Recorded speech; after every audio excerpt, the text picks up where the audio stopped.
Et bonjour tout le monde, aujourd'hui vidéo spéciale parce qu'elle concerne uniquement le parc Universal Studios à Osaka. On va vous amener découvrir le parc avec nous et restez bien jusqu'à la fin de la vidéo parce qu'on a plein de conseils à vous donner durant la vidéo et on vous fait un petit bilan à la fin de ce qu'on a préféré, ce qu'on a aimé, ce qu'on n'a pas aimé.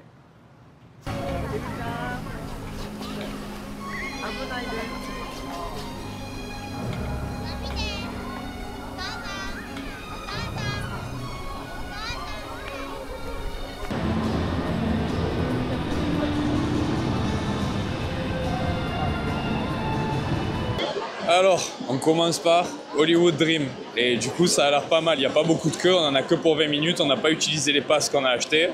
Anaïs elle est contente? Oui, on est à Universal Studios. Ouais. Et tu vas te faire une petite montagne russe de bon matin? Oui, mais ça va, elle est facile, ça là t'as dit. Ouais, celle-là il n'y a pas de looping, il n'y a pas de vrille, normalement ça devrait aller. Elle est juste derrière nous. Elle se situe juste à l'entrée du parc sur la droite, dès que vous rentrez. Et le parc ouvre à 8h30 heure officielle, mais en réalité vous pouvez venir à 7h, à 7h ce sera déjà ouvert.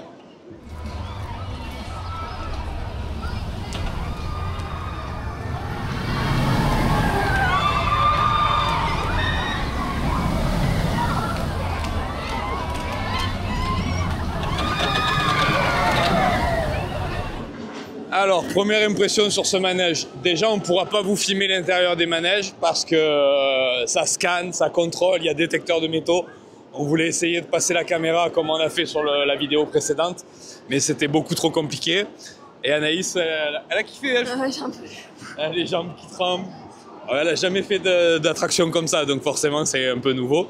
Bon, elle est pas dingue hein, comme montagne russe. Il n'y a pas de looping, il n'y a pas de vrille. Clairement, pour l'instant, surcoté. Mais ça va, c'était rigolo. Et en fait, c'est surtout l'ambiance avec tous les Japonais qui est trop cool. Ils sont à fond, ils ont les chapeaux Mario. Il y en a un là devant moi, il a le chapeau Luigi, je vais vous montrer.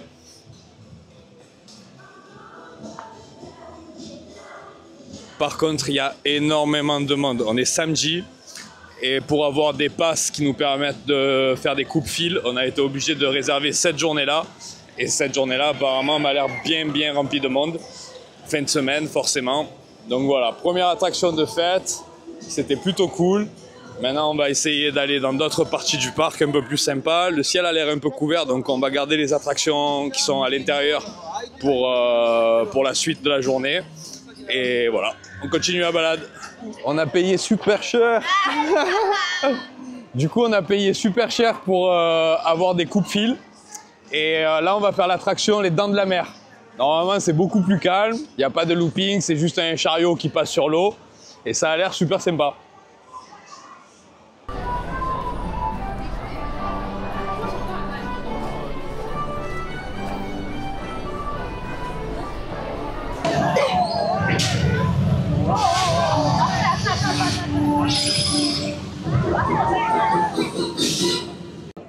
Alors, verdict, cette attraction est claquée au sol. Mais alors, totalement claquée au sol. Après, pour des enfants, ça peut être sympa. Mais heureusement qu'on avait les tickets coupe-fil parce que ça dure plus d'une heure de queue pour une attraction qui dure moins qu'une montagne russe. Peut-être, allez, 1 minute. Et clairement, elle a vieilli l'attraction. Le requin, il est en plastique. Il y a une mini-explosion. C'est un peu compliqué de filmer, j'ai réussi à le faire en scred parce que là aussi on n'a pas le droit de filmer. Mais voilà, une attraction qui, si vous n'avez pas les passes et que vous venez au parc, vous pouvez clairement passer outre. En comparaison, les pirates à Disneyland, on attend longtemps, mais l'attraction dure longtemps. Ouais, et puis en plus elle est stylée quoi. Alors que là, ça vaut pas le coup. Ça vaut clairement pas le coup. Le film est mieux que l'attraction. Alors là, en vert, c'est l'attraction de Jurassic Park. C'est la seule attraction du parc où vous avez vraiment des sensations fortes, on va dire. D'ailleurs, je crois qu'ils sont en train de monter la tête à l'envers. Ça a l'air plutôt cool. C'est vraiment la seule attraction qui est un peu montagne russe parce que celle qu'on a fait au tout début, elle n'était pas folle. Je vais essayer de m'approcher pour filmer le passage.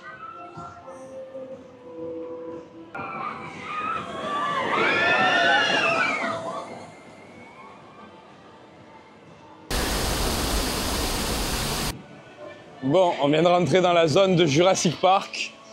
On ne peut pas encore manger parce que tout est fermé pour l'instant, il est tôt, il est que 8h50 du matin. Mais on va faire l'attraction principale de cette zone, la montagne russe qui est juste au-dessus de nous. Ça a l'air vraiment sympa. Anaïs veut peut-être dire quelque chose sur... Non, Hein? Elle se cague dessus.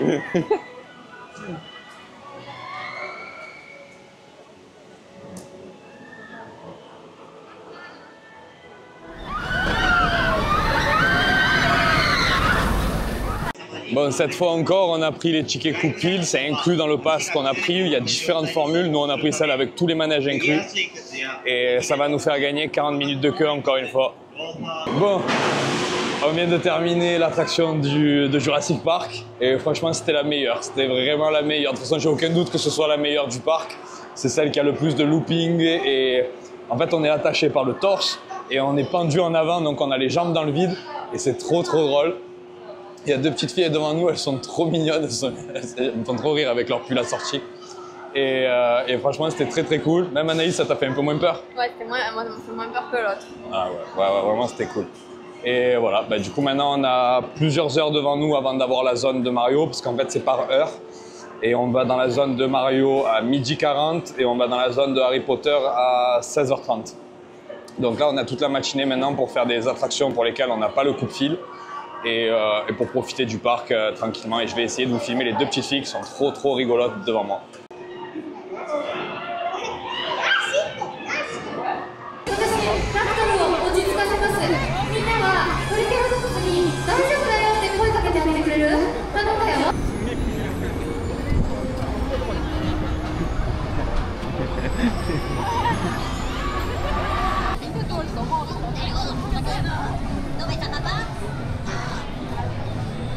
Il parle en français?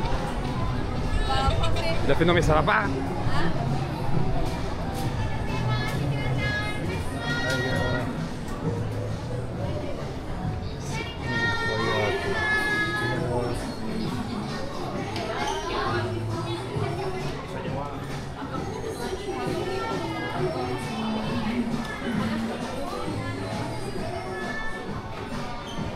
Alors, on est dans la zone des mignons. Je sais pas du tout ce que c'est l'attraction. Il y en a une à faire où on a un pass, on va le tenter.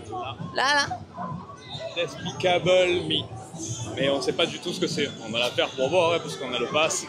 Donc autant y aller. Voilà, comme ça on vous dira ce que c'est. En tout cas, ça a l'air vraiment cool. L'ambiance est ouf. Les attractions, c'est pas le meilleur parc d'attractions que j'ai pu voir de ma vie, ça c'est sûr. Mais rien que pour l'ambiance avec les Japonais, ils sont incroyables. En fait, on vient ici pour l'ambiance plus que pour les attractions, je pense. Ils sont à fond sur tout. Ils sont déguisés, ils ont des looks, mais genre, ils sont trop stylés. Tout le monde se fait coucou là. Ouais, vraiment, c'est. Ouais, tout le monde se fait coucou. Tout le monde se dit merci 50 fois. Vraiment, c'est magnifique. Moi, j'aime trop. C'est cool, l'ambiance, c'est trop cool. C'est cool. Ça a coûté un bras, mais c'est un bras cool. C'est une bonne immersion en tout cas, je trouve. Ouais, c'est pour un premier jour au Japon, bah c'est... T'es avec eux là, parce que là on est ici, il y a très peu de touristes, il y a que des Japonais, et t'es avec eux, voilà. C'est trop bien. Alors, on vient de faire l'attraction des mignons, et franchement, bonne surprise, on s'attendait à rien. Et en fait, c'est un chariot avec un immense écran 3D, voire même 4D. Et ouais, c'était vraiment cool. Il y avait de bonnes sensations dedans. Bah, après, on comprend rien parce qu'il y a tout qui est en japonais, mais... ouais, franchement, j'ai bien aimé. C'était pas mal. À l'attraction de Star Wars à Disney. Ouais, c'est vrai. Ça ressemblait un peu à ça, sauf que bon, l'attraction de Star Wars, elle a 30 ans. Et là, bah, les effets en 3D et tout, c'était incroyable. Du coup, bah, sympa. La petite zone des mignons, on s'attendait à rien. Et en fait, elle est pas si mal. Il y a plein de décorations stylées.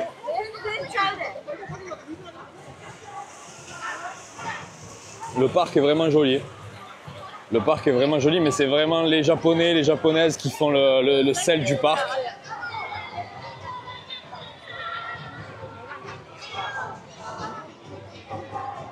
Par contre, il y a une queue incroyable pour manger. Ah, il y a Todd, il s'est endormi sur le banc. Bon, ben là, comme dans tous les parcs d'attractions, le casse-tête, ça va être de se nourrir. Et forcément des samouras. Ah ouais, ça. Donc ça va être pizza. C'est fou, on est au Japon, on va manger des pizzas. Bon, bah, repas dans la pizzeria. On est à 22 € le repas. Enfin, le repas. 22 € la portion de pizza avec des frites. Et chose notable, ils voulaient nous mettre du miel sur la pizza. Ouais, et là il est 10h22 et tout le monde est en train de faire des pizzas en fait. Ouais, ça creuse. On a dû tous se lever à 6h du matin pour venir faire les attractions. Bon, c'était à prévoir dans un parc d'attractions japonais. Les attractions les plus cotées, celles où il y a le plus d'attentes, c'est celles avec des cinémas en 4D et ça diffuse des épisodes de manga qui sont uniques, qu'on peut trouver qu'ici. Là, ce mois-ci, c'est Chainsaw Man et Demon Slayer qui sont à l'honneur. Et il y a plus de 2 heures de queue pour voir l'épisode de Demon Slayer. Donc on va essayer de faire la queue tout à l'heure quand on aura fini de faire les attractions qu'on doit faire, c'est-à-dire Harry Potter et Super Mario. On essaiera d'en faire au moins un des deux, mais ça risque d'être compliqué. Nous, on s'est précipité sur les attractions à sensation, mais c'est pas celles-là qui sont le plus fréquentées dans le parc. C'est celles avec les mangas, forcément. Là, une autre zone du parc, la zone Waterworld. Et je pense que c'est blindé. Hello.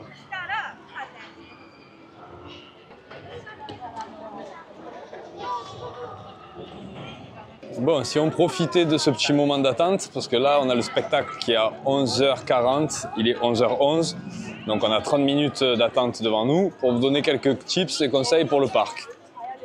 Alors, qu'est-ce que tu vas nous donner comme conseil? Déjà, premier conseil, partez tôt le matin. Parce que le parc ouvre à 8h30 sur le site, ça écrit 8h30, mais en réalité, il ouvre entre 7h et 7h30. Au moins, vous gagnez déjà 1h30 et c'est forcément un moment de la journée où il n'y a pas autant de monde que maintenant. Oui, parce que là, on s'est vraiment rendu compte qu'ils sont tous arrivés maintenant. À 11h. Depuis 10h, ça défile à l'entrée. On ne sait pas trop. Ils sont tous arrivés maintenant. Donc, premier conseil, venez très tôt. Si vous êtes au Japon depuis un petit moment et que vous êtes habitué au transport, ça devrait bien se passer pour rejoindre le parc. Vous n'allez pas avoir de soucis. Si, comme nous, vous êtes arrivé par Osaka et c'est votre première journée ou deuxième journée, sachez qu'il faut changer 3 fois de ligne depuis le centre-ville, depuis le quartier de Dotonbori. Donc, à prendre en compte, plus les erreurs éventuelles, comme on a pu faire ce matin. Comme quoi, il vous faut quand même un certain temps pour atteindre le parc. Une bonne heure de trajet, en quelque sorte. Ensuite, qu'est-ce qu'on peut vous donner comme conseil? Achetez les coupe-fils. Ça vaut excessivement cher, c'est vrai. L'entrée du parc, elle est à 65 € et le pass pour ne pas faire la queue est à 140 €. Donc, c'est 200 € par personne pour visiter le parc avec le pass. Mais clairement, c'est un investissement que vous ne regretterez pas. On a gagné à peu près 3-4 heures de queue depuis ce matin et ça nous a permis de faire les plus grosses attractions du parc avant que tout le monde n'arrive et qu'il y ait des 2 heures, 2 heures et demie de queue pour les attractions. Donc ça, vraiment, c'est malheureux à dire parce que ça coûte très cher, mais c'est presque indispensable pour visiter le parc. Après, il y a plusieurs possibilités. Hein. Regardez bien, prenez les vidéos à l'avance. Il faut un peu chercher, lire. C'est pas très simple de suite, mais il y a plusieurs formules en fait. Voilà. Et dans les formules, il y a 4 attractions sur plusieurs formules différentes. Et à chaque fois, c'est des attractions différentes. Et nous, on a pris une formule avec 6. Nous, on a pris une formule avec 4 attractions à sensations fortes, plus l'entrée de Harry Potter, plus l'entrée de Super Mario. Parce que ça aussi, les entrées de Super Mario et de Harry Potter sont limitées dans le temps. Donc si vous voulez vous visiter ces zones, sans réserver à l'avance votre ticket coupe-fil, vous allez devoir trouver des personnes dans le parc qui vous permettent de rentrer. Et elles sont prises d'assaut, il y en a très peu et c'est pas facile à trouver. Ouais, si vous arrivez à 7h du matin, si vous n'avez pas de thunes, c'est faisable. C'est faisable. Si vous arrivez très tôt, chercher tes passes pour Mario et... Ouais. Si vous arrivez très tôt, ça peut être faisable et si vous êtes en semaine, il y aura forcément moins d'enfants, ce sera plus accessible. Notre conseil pour la nourriture, il y a énormément de files d'attente pour les points de restauration. Donc manger en dehors des horaires de repas. C'est-à-dire vers 10h du matin, on a pu manger une pizza assez rapidement. La pizza, c'était une tuerie. C'était une des meilleures pizzas qu'Anaïs ait mangé de sa vie, je crois. Alors que pourtant, on est dans un parc d'attractions et dans un pays où la pizza n'est pas forcément le plat national. Donc voilà, essayez de manger en dehors des heures d'ouverture. Et dernier conseil qu'on pourrait donner, ne venez pas chargé avec un sac à dos, avec plein d'affaires, parce que de toute façon, vous allez devoir tout déposer dans des lockers. Et il y a souvent la queue au locker, donc ça vous rajoute une queue supplémentaire dans les attractions. Prenez le strict minimum. D'ailleurs, nous, là, la caméra, on la tient sans la perche pour pouvoir la ranger plus facilement dans la poche. On a vraiment rien, quoi. Un portefeuille, un téléphone portable. Autre conseil, l'application Universal Studios est indispensable dans le parc. C'est là que vous avez la carte. Il n'y a pas de carte dans le parc. Vous êtes obligé d'utiliser l'application et l'application, elle a été codée avec les fesses. c'est-à-dire qu'elle consomme énormément de batterie pour une application de ce type. Donc soit vous prenez une toute petite application pour une toute petite batterie de recharge, petite batterie externe qui vous permet de tenir toute la journée. Sinon, vous avez des points de recharge dans le parc, on ne les a pas trouvés. Si on en trouve, on vous montrera, mais vu le monde qu'il y a, je pense que ça va être compliqué de recharger le téléphone facilement. Voilà, pensez à prendre votre câble d'iPhone ou de téléphone pour recharger. Et voilà, je pense que pour les conseils qu'on peut vous donner après une demi-journée, c'est à peu près tout. On vous refera un point à la fin de la journée. Donc là, on va voir le spectacle de Waterworld. Et on aperçoit la zone de Super Mario dans le fond, en vert. Dernier conseil, si vous êtes agoraphobe, si vous avez peur de la foule, venez pas en fait. Le mieux, c'est peut-être même d'éviter le Japon dans vos voyages, je crois.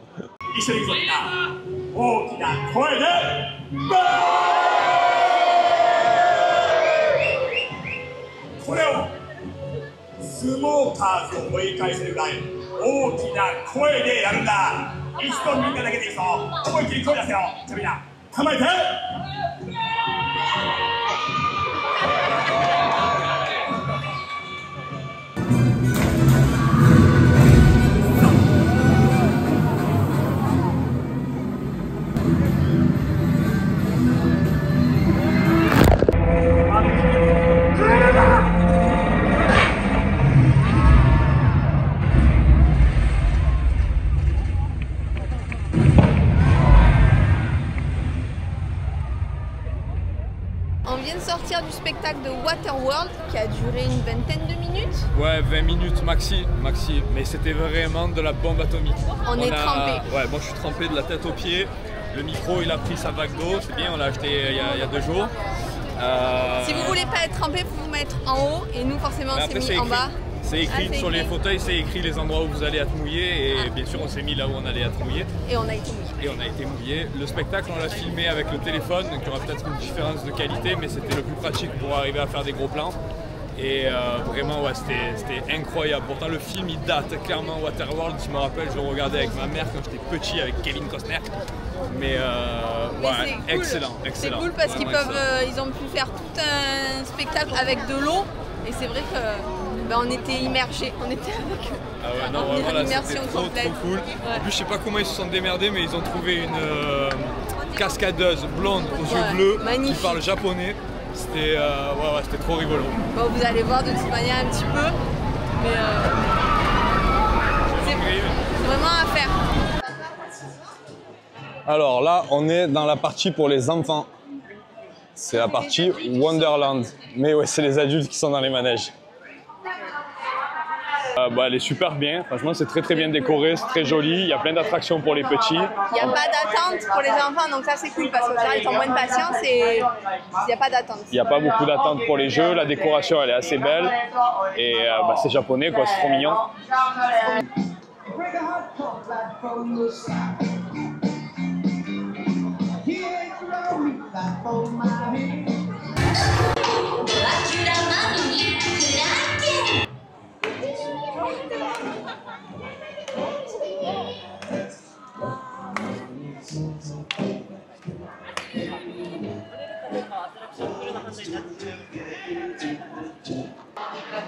Ah c'était Sesame Street, ça avait en quoi ils étaient déguisés. C'est trop rigolo.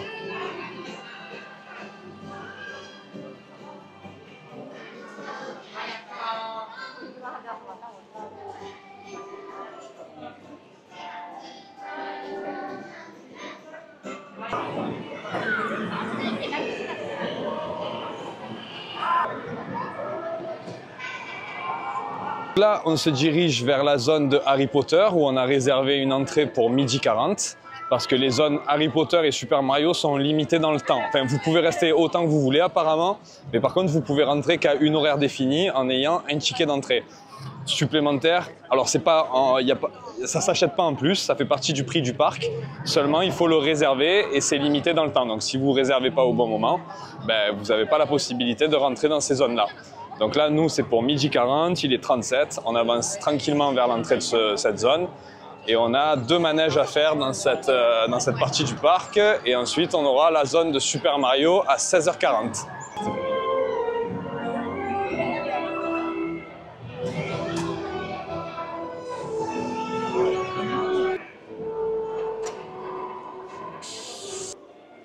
La boutique de bonbons Harry Potter.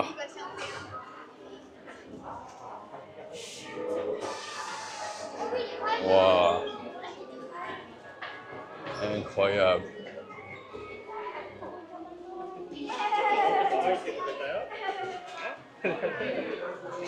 Ah, si vous aimez les bonbons et que vous aimez Harry Potter,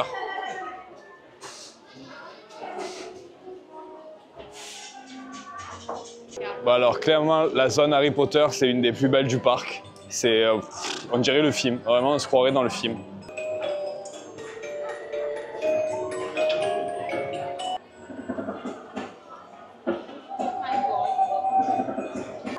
Dans la zone Harry Potter comme dans la zone Super Mario, vous pouvez acheter 2 accessoires. Ici dans la zone Harry Potter, ce sont les baguettes magiques. Et dans la zone Super Mario, c'est un bracelet qu'on vous montrera tout à l'heure parce qu'on va sûrement le prendre. Dans ces zones-là, avec ces accessoires, vous pouvez interagir avec plein de trucs.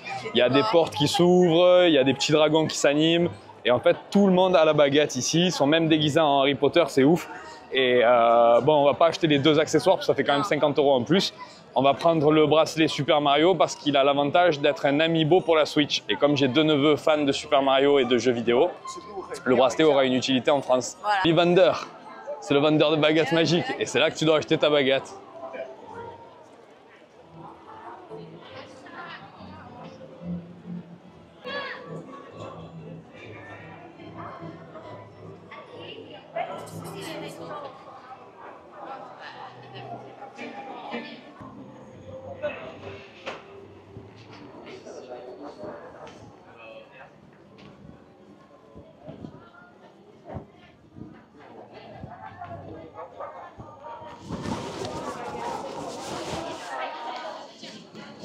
Donc là, on est dans le magasin de baguettes Ollivander. Et c'est exactement comme dans le film.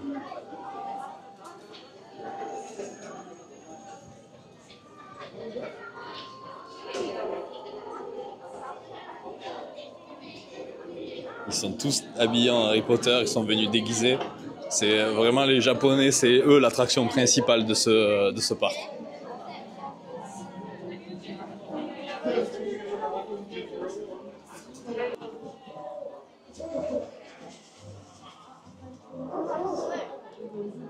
Il se passe et moi je filme.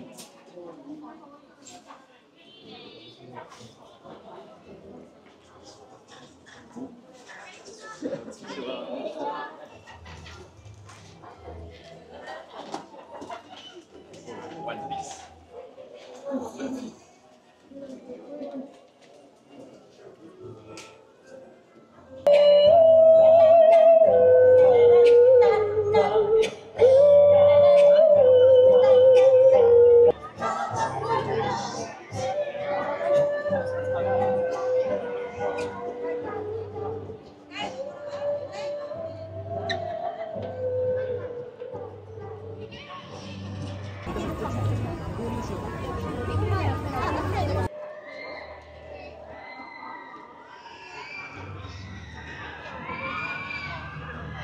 Avec le chapeau des mignons.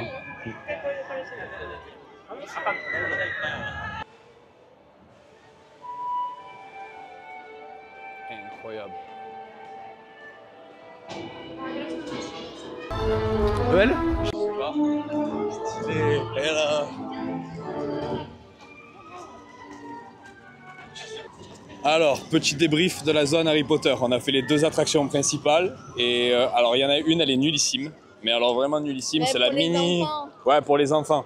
C'est la toute petite montagne russe qu'il y a derrière. Heureusement que là aussi, on avait les coupes-fils parce qu'il y a 70 minutes de queue pour une attraction qui dure moins de 20 secondes. Ouais, toute courte. Vraiment moins de 20 secondes. En revanche, il y a le château. C'est une attraction en réalité, c'est pas juste un élément du décor. L'attraction s'appelle Forbidden Journey et c'est un mélange de petites montagnes russes où vous êtes attaché par l'entrejambe, vous avez les pieds qui pendaient. Et ça mélange aussi des images en 4D, des cinémas en 4D. D'ailleurs, j'ai pensé énormément à mon collègue Jeff parce qu'il y a énormément d'araignées dans l'attraction. Et elle, vraiment, elle valait le coup. Pour Ouais, moi, c'est ma vraiment. deuxième préférée de la journée après Flying Dinosaur. Vraiment, c'était vraiment cool ça. Allez, maintenant, on va passer à la zone Mario.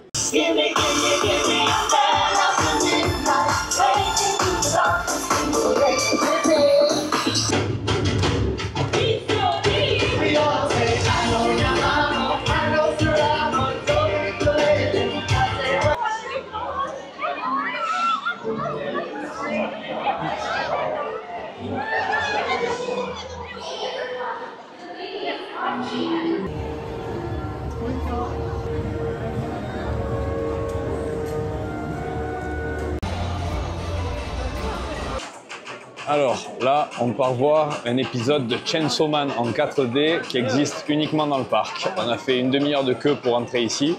Et là, on est dans une espèce de salle d'attente avant que les portes s'ouvrent. Et on va voir un épisode de manga en japonais, donc on va rien comprendre.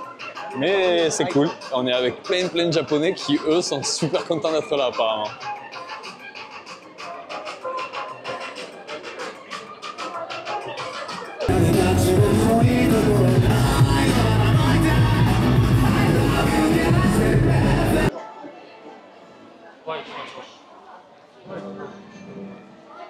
Attends, pour mes neveux. Champignon. Ça te va plutôt bien. C'est cette classe. Bisous Logan, bisous Malone.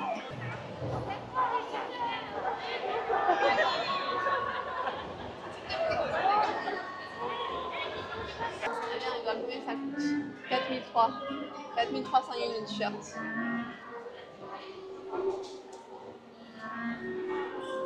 Oh, j'ai trop envie de me prendre la casquette Mario. Stylé la casquette Mario. Elle est vraiment stylée.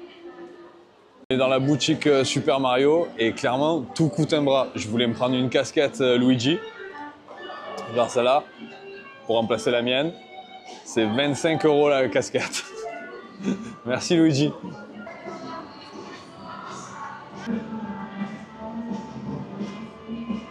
Bon, on avait dit qu'on essaierait de pas trop dépenser à l'intérieur du parc, mais on est obligé de se nourrir. La fin. On est à 15 000 pas, on a dû marcher au moins 20 km à l'intérieur du parc.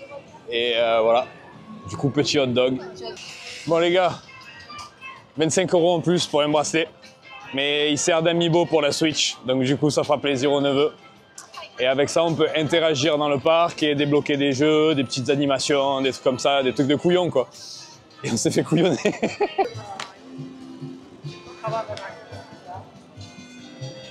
Et ben voilà, on est prêt.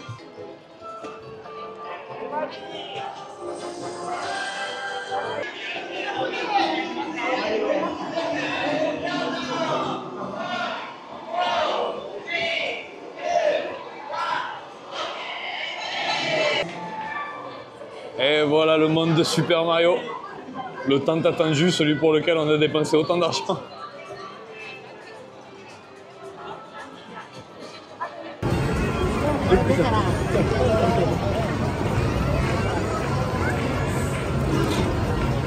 Bon bah les amis, ça y est, on est enfin dans la zone de Super Mario. Le décor il est magnifique, vraiment il est magnifique, on se croirait dans un des niveaux du jeu vidéo. Il n'y a rien à dire, c'est peut-être la plus jolie partie du parc, même si je pense que je préfère Harry Potter. Ben, les deux se valent. Chacun Ouais, les deux son se style, valent et c'est vraiment très beau. On va essayer de vous en montrer le plus possible. Blindé. C'est blindé de monde, bah, il est 16h30.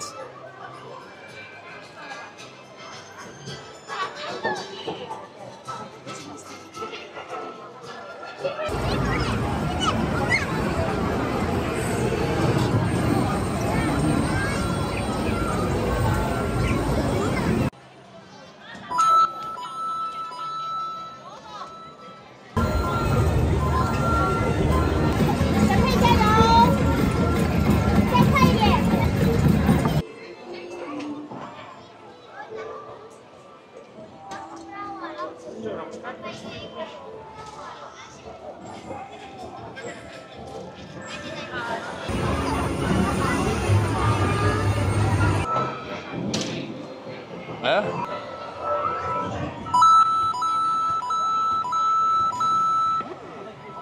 Pour le point.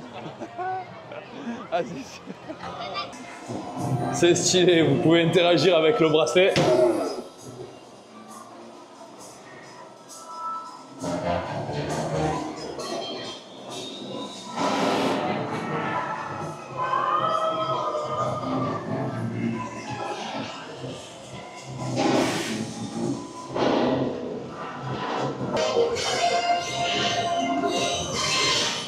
Carte.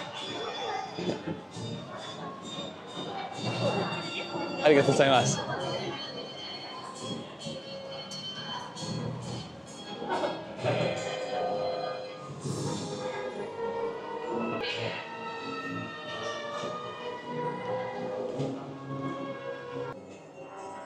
On est dans le château de Bowser, Logan et Malone.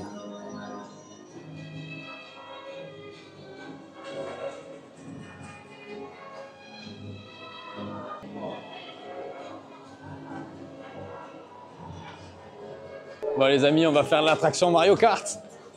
Apparemment, elle est cool. Apparemment, elle est sympa, ouais. Ça a l'air plutôt cool. Et en plus, comme une fois de plus, on fait pas toute la queue qu'il y a derrière. On a le bracelet coupe-fil, donc on peut aller plus vite. Ouais, c'est vraiment ce qui nous a permis de faire autant d'attractions. Les décors sont incroyables, les gars. Je sais pas les mots. On est dans le château de Bowser. C'est magique.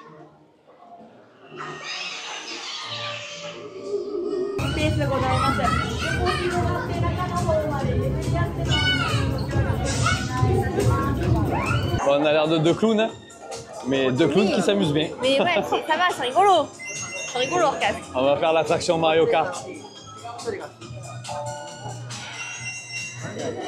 Cette vidéo va durer 2 heures.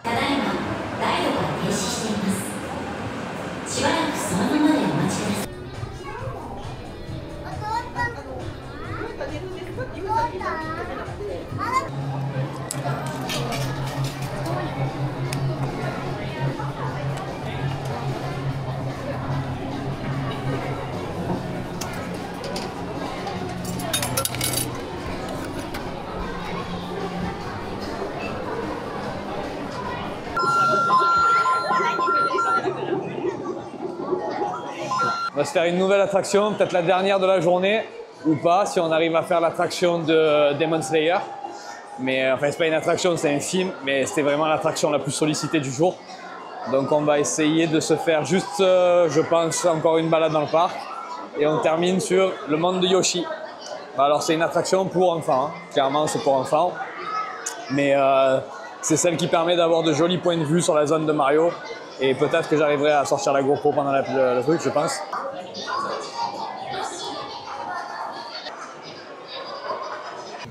Ça va vite, hein? Heureusement qu'on est attaché. Là, on est en train de prendre 2-3 G minimum. Ah, c'est trop stylé. Stylé, ouais.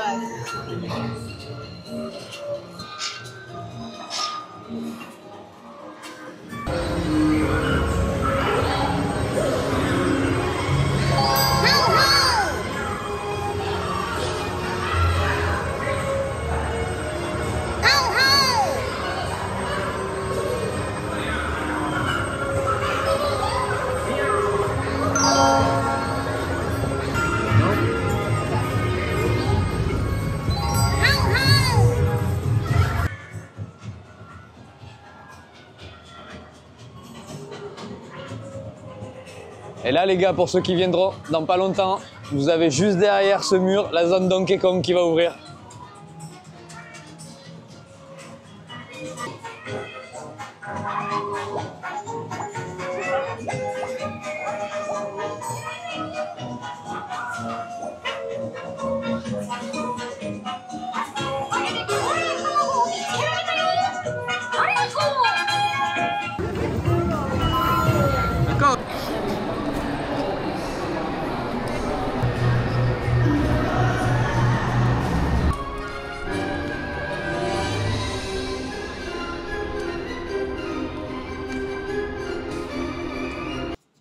Les amis, on se retrouve en fin de journée, on est complètement éclatés.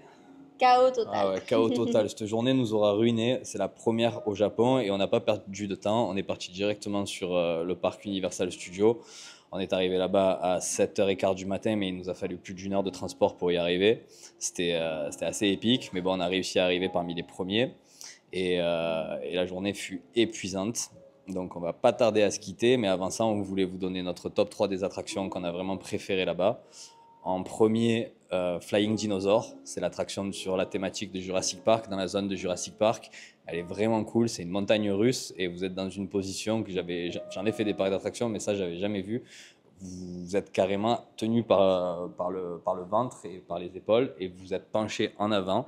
Et toute l'attraction se fait comme ça. En fait, le rail est au-dessus de vous, enfin le wagon est au-dessus de vous et le rail est au-dessus de vous. C'était vraiment cool. Ils auraient pu l'appeler Superman en fait. L'attraction. Ouais, clairement, s'il n'y avait pas eu un dinosaure au bout de chariot, c'était Superman, quoi. Vous volez au-dessus du parc et c'est incroyable. En deuxième, The Forbidden Journey de Harry Potter. voilà. C'était super sympa aussi. Donc pareil, hein, c'est pas une montagne russe, mais on est sur des rails. Ça ressemble à une petite montagne russe, mais c'est juste on que voilà, il n'y a pas de bas. looping, il n'y a pas de grosses vrilles. Non, C'est on juste est bien attaché quand même. vous êtes dans le château d'Harry Potter, donc c'est pas seulement un décor. Déjà, ne serait-ce que la queue pour arriver jusqu'à l'attraction, c'est super cool parce que vous visitez différentes pièces avec la chambre de Dumbledore, les couloirs du château, Ouais. tout Poudlard est représenté et c'est vraiment très très beau. Et ensuite, l'attraction en soi, c'est un mélange d'écran 4D et Décor. ouais, de décors. Avec des animations. Des animations, vraiment c'est très très bien. Sympa. Cette attraction est vraiment sympa.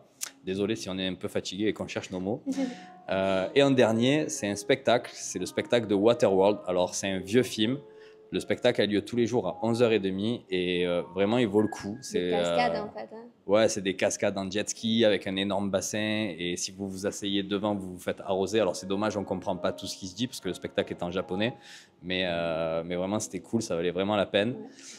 Il faut savoir que le parc, c'est un budget. Si vous venez au Japon en mode petit budget et que vous ne l'avez pas anticipé, c'est quelque chose qui peut vite vous coûter cher. Nous, on s'est vraiment fait le plaisir de le faire parce que ça tenait à cœur à Anaïs de faire un parc Universal Studios. Moi, j'en avais jamais fait.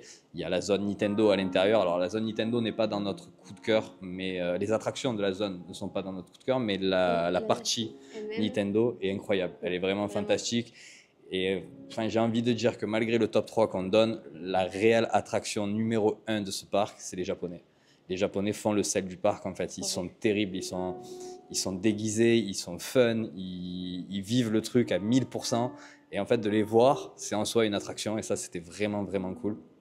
Mais voilà, c'est un budget, c'est à prévoir. Dans la vidéo, on vous a donné quelques conseils. On vous a parlé des passes qui permettent de couper la queue.